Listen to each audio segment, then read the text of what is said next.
he was not messaging people the day before saying, I'm gonna be murdered, they're coming after me. I'm just gonna jump in here and tell you that's a lie. What we know happens thereafter is Charlie concludes this call with Josh and the rabbi, and then he sends off text messages to his security chief, Dan Flood, also to Andrew Colvett, and he says to them that they are going to kill me. And then you have the Times events reel able to say this. That's the narrative. It was written. This is the perfect screenplay. Charlie Kirk's mother is now speaking out after Erika was allegedly caught in yet another contradiction about what really happened on Charlie's final night, and the new receipts are raising serious questions. Critics claim Erika repeatedly insisted Charlie feared for his life, yet emerging details appear to challenge that narrative. Now, she's being accused of reshaping the story to cast herself as the steady, protective figure. Adding to the controversy, fresh reports point to a private dinner Erika organized that evening, which reportedly included a Zoom call with a rabbi based in Israel who allegedly urged Charlie to reconsider certain positions. The revelations have only intensified scrutiny, and Charlie's mother's reaction has fueled even more debate. People know that Charlie sensed that he was going to die tomorrow is an absolute fact. Why these individuals are all being quiet about that is a massive question mark. It's been 5 months since the assassination of Charlie Kirk, and yet the spotlight has remained fixed almost entirely on his widow, Erika. From headline interviews to black tie appearances and carefully staged photo ops, she has stayed front and center. Meanwhile, Charlie's parents have been noticeably absent, choosing silence over spectacle. Critics point out that Erika has rarely acknowledged them publicly, even suggesting her own mother played a central role in Charlie's life. Now, an insider close to Charlie's mother, Catherine Kirk, says his parents are simply grieving in private, avoiding what they see as a media circus. But tensions are rising behind the scenes, with sources claiming they are deeply unsettled by Erika's portrayal of Charlie's final days. Sources now claim Charlie wasn't just fearful in his final days. He was allegedly questioning Erika herself. An insider says his mother, Catherine Kirk, is even considering a sit-down interview with Candace Owens to clarify how her son was truly feeling before his death. Because at this point, many are asking, why does the story keep changing? Erika has spoken about threats and heightened security leading up to September 10th, yet critics argue those claims don't always align. Each public statement seems to introduce subtle shifts, especially regarding the night before Charlie left for Utah Valley University, UVU. Notably, the earliest version of that evening came directly from Erika during her September 21st interview with the New York Times, and since then, observers say the details have continued to evolve. According to the New York Times, on the evening before Charlie traveled to Utah, he and Erika met in the Phoenix area with a faith leader to pray over his upcoming 20-campus tour. The article states that both Erika and the friend were deeply concerned, even urging Charlie to consider wearing a bulletproof vest or speaking behind protective glass. Later, Megyn Kelly claimed the faith leader was a Catholic priest and added another twist, saying Erika was shaken by a Jezebel article referencing a so-called witch's curse against Charlie.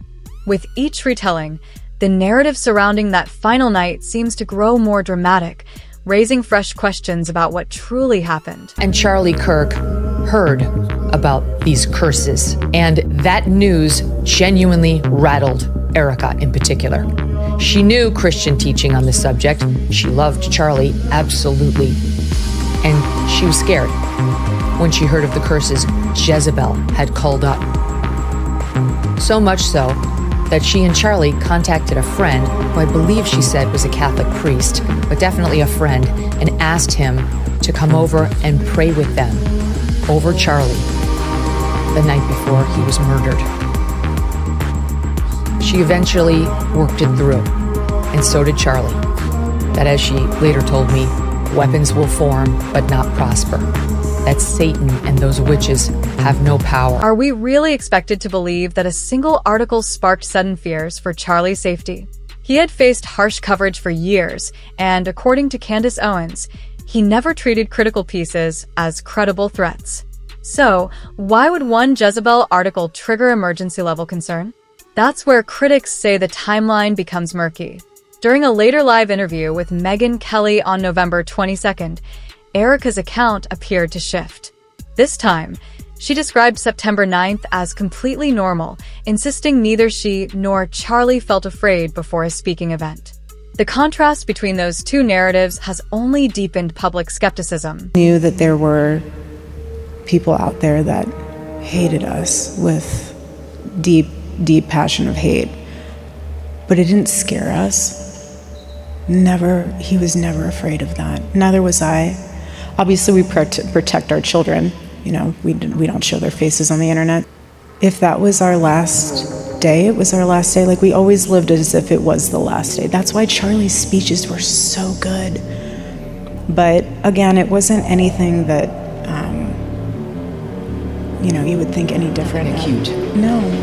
Here's where critics say the timeline unravels. In her New York Times interview, Erika claimed she was so concerned on September 9th that she urged Charlie to wear a bulletproof vest. She also described him as restless before the Utah Valley University event, saying his adrenal glands were just going off.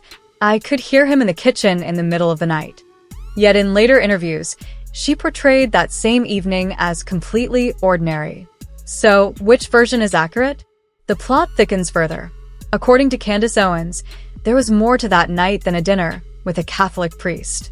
She alleges a rabbi based in Israel was also involved in conversations around that time.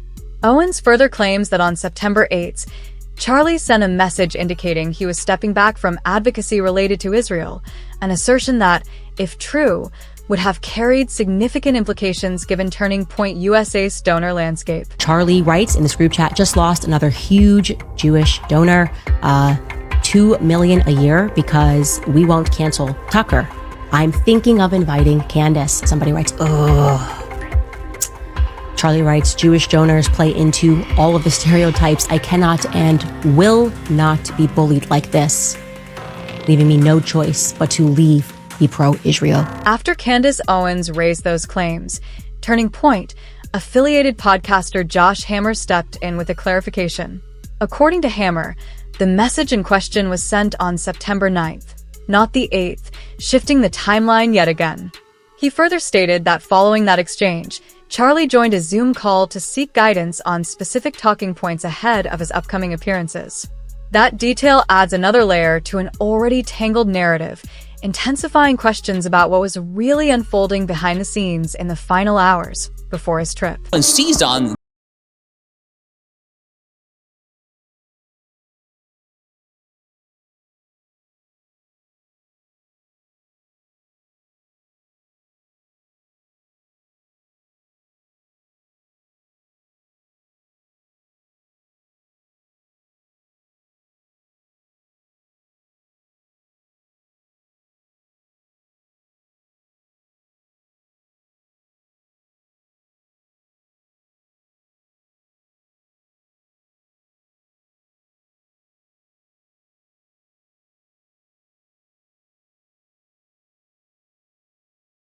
and the Israel. Here's where things take a darker turn.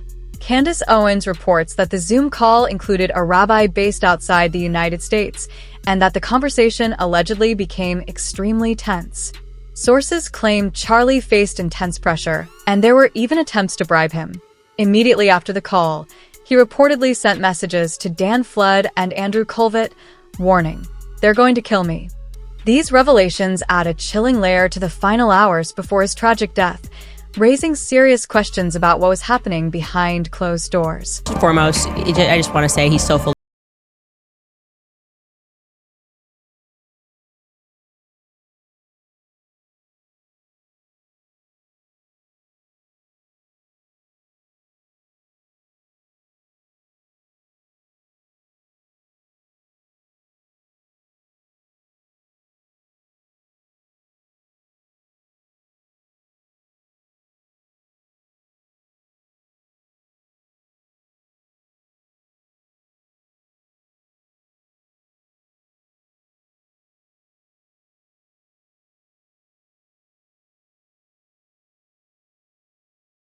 They're going to kill. So it turns out, Charlie wasn't worried about some random Etsy witchcraft. He was facing something far more serious. The big questions remain. Why won't Erika address that Zoom call with the rabbi?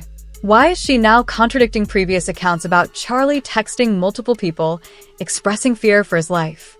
The truth keeps slipping through her grasp. The good news is Charlie's parents are finally speaking out, and there's hope Candace Owens will bring his mother on her podcast so the public can hear the real story. Watch closely. Erika's carefully crafted narrative is unraveling, and the truth about Charlie's final day is starting to emerge.